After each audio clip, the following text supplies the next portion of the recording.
In today's video, we are going to show you how to fix if your chess.com is not loading, crashing, or not letting you play games. Now, we will show you some simple fixes you can try right now to get you back to playing chess. Let's begin. Now, the first thing that you need to do is to refresh the page. You have two options.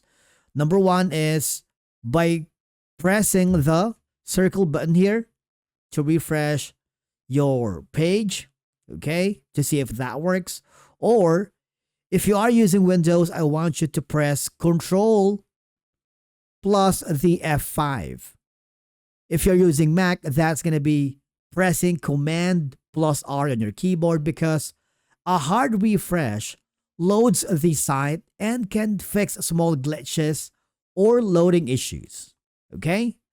Number two option is you might want to log out and log back in. Now, I'm going to click the gear icon here and log out.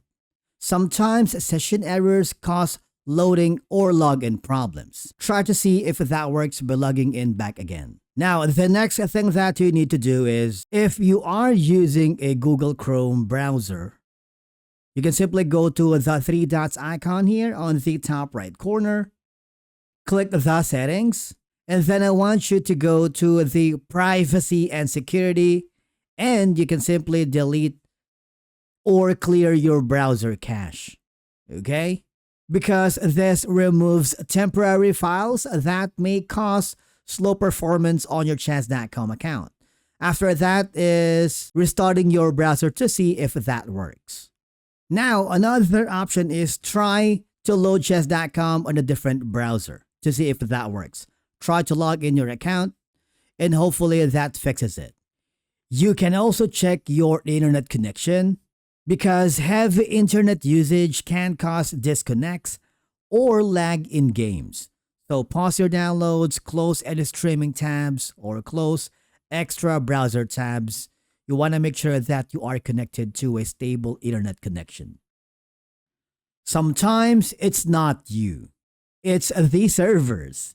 Chess.com occasionally restarts servers for maintenance, which can temporarily stop games or access. Now, if servers are down, just wait a few minutes and try it again. You can simply go to this website called Down Detector and search for chess.com. And basically, that's it for today's video on how to fix if chess.com is not working. If one fix didn't work, try the next, because usually one of these resolves the problem fast. Thank you so much for watching, and we will see you again in the next video.